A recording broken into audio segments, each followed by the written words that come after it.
Hi, everyone. Thanks for hanging out. I'm Kat Shear, and this is a special presentation from Clydesdale Media.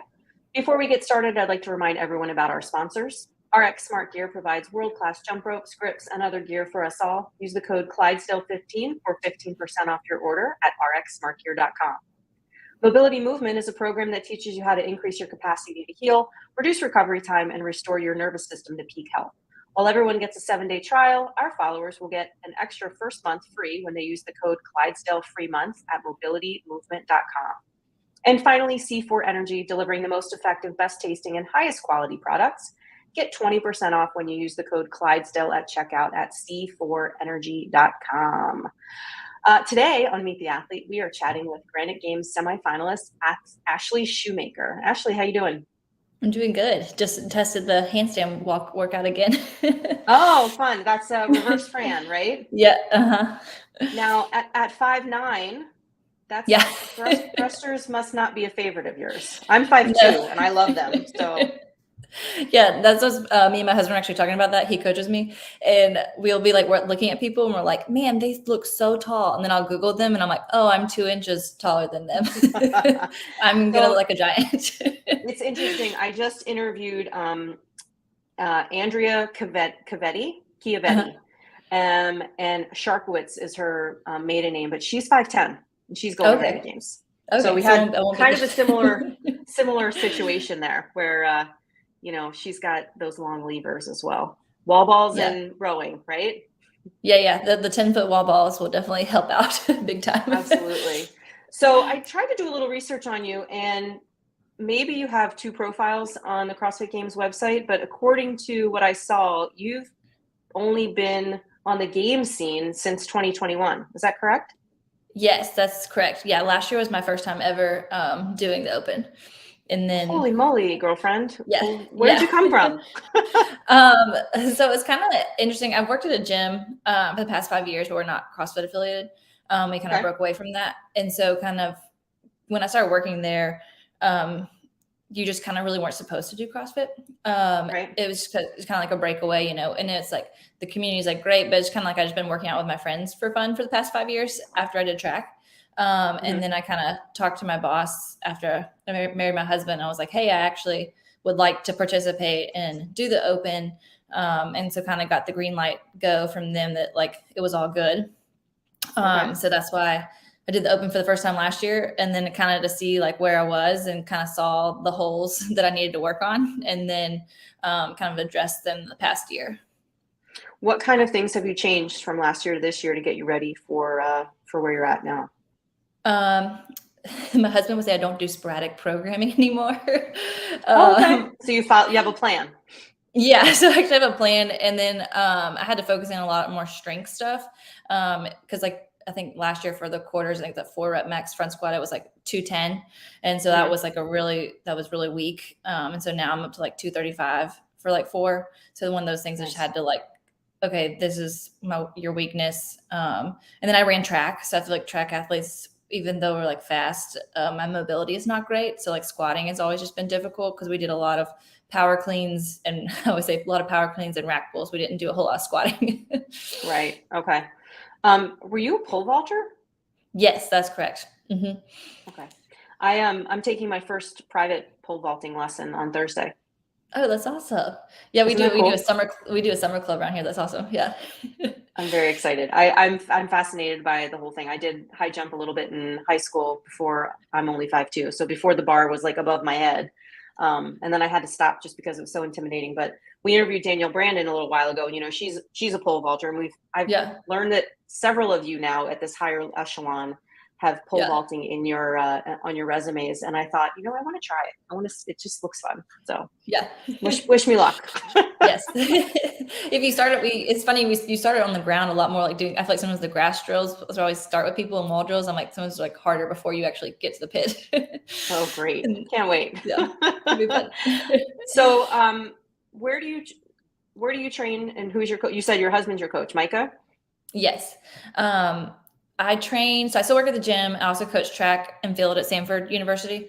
So I kind of bounce all over the place. Iron Tribe has like 5 Birmingham locations. So kind of whichever gym is closer to me that day, I'll kind of end up shooting over there to work out. or at the track. And then we have a home gym at our house that my husband, he works out in the basement, and he's with brute strength. So that's kind of. Okay. So that's the programming you're following, I would imagine. He's pulling from all those resources. Yes, exactly. For you to train. So have you had a chance to watch some of the semifinals that have happened already? Yes. Actually had one friend that competed in the MAC, Mary Helen. We actually trained together on some weekends. So kind of kept up with some friends that I knew that were doing it as well. Any takeaways in particular for you that you can take with you to next weekend? Don't panic in the rope climb. I don't know if you saw that Granite Games are finishing the last workout with the rope climbs, which I think will be very, very interesting. And then just kind of for me also, like I thought it was interesting, Danielle Brandon said to like not just be like, oh, I'm okay, like, and not really have a plan. Like she started having more of a plan, because I think I'm kind of bad about that. I'm like, oh, I'll just wait and see what happens. So kind of having like a more strategic plan. Like Micah's like, you're going to break on the chest bar this many sets, like having more like a set plan as you go in. Is that all like written down for you somewhere, or is Micah just giving you like those verbal cues? Does he have some kind of a Bible notebook event? Like, do you write them down? Do you talk about how you're going to tackle each one? We kind of talk about it. He also kind of knows, obviously, I think it's easier because he's hands-on, because he'll see me work out. So he kind of knows where I'll blow up if I hold on, so he's like, even though it's like tempting on like big sets, he's like, you need to break, or you're going to like blow up on the backside, things like that. Any workouts that you're most looking forward to? The lift, because I love power cleaning. Okay. You will not see me squat cleaning. I was going to say, most of the girls were, power clean the first one, squat clean the second one to sort of like get ready for the squatting. But yeah, you'll power clean all the way through? Yep, I will power clean all three. Oh, nice. That'll be fun to watch. That's always very impressive. Yeah, I told him, I was like, you haven't let me power clean in like a year. Because he like never lets me do it. Oh, that's so funny. He's like, we do not need to work on power cleaning. And you mentioned that you coach track and you work at the gym. So like, when do you train exactly? It's a great question. So I usually, I coach still about 12 classes a week at the gym. So I wake up, I'm usually done by 9 teaching classes, and then I shoot over to Sanford and I do office work and all those things. And I usually try to scoot out. I don't really eat like a lunch break. I kind of eat like a snack, and then I usually work out at lunchtime. Okay. And then I'm at the track with the kids from like 1 to like 4:30. And then when I get home, I try to get in a session if I can, but I have to do a lot of like the longer workouts on Saturdays and Sundays at my house. Okay. Just kind of maximize that free time and get it done then. What do you guys like to do for fun? Besides train, because that's besides train.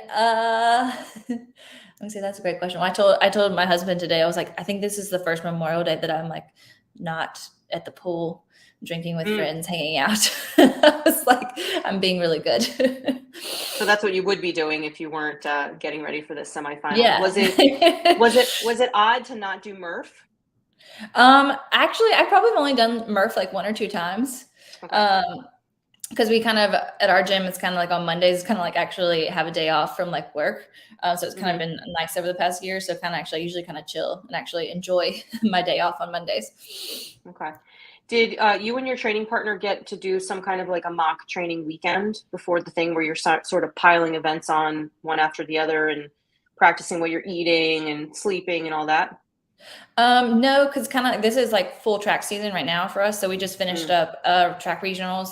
And so I was in Indiana this past weekend working out at like a random gym all week. Wow. While we had regionals going on. And so that's what's kind of hard during track season, is like I'm usually somewhere else every weekend. Yeah, it sounds like it. So who all is making the trip to Minnesota? Who will be there in person cheering you on?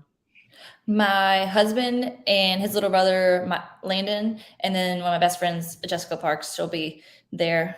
It's kind of a long flight, considering Knoxville would have been like 4 hours drive. Yeah, I assume there'll be a brute crew there as well.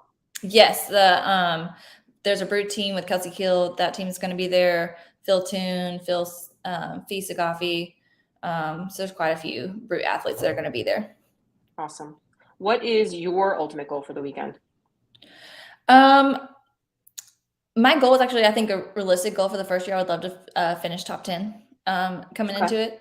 And then just kind of, if I can kind of keep above like 12th places, I would be really happy with myself if I could get like a 12th place or higher finish in all the events.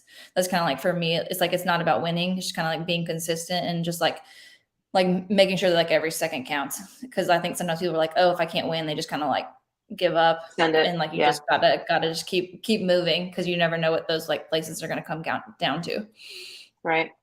So let's assume that, and I'm not going to be there in person. My co-host Scott will be there, so look for him. Okay. But let's assume I've watched the whole weekend, and I'm coming home and I'm explaining to my husband what I saw there, and I'm talking about you. And I say, man, that Ashley Shoemaker, she's blank. What would you want me to say about you?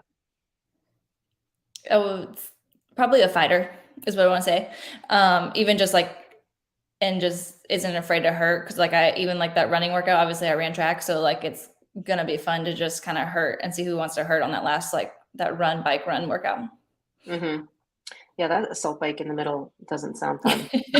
yeah. But the running should be fine for you. Well, let me tell you what my goal is: to be able to point people on Monday morning back to this interview when everyone says, man, where did that Ashley Shoemaker come from? I've never heard of her. And then I can say, well, I talked to her last week, and, go back and listen. So that's my hope for you. Best of luck to you this weekend. It was great getting to know you a little bit, and please keep in touch, and best of luck to you. Thank you. Thanks for doing this. Yeah, no problem.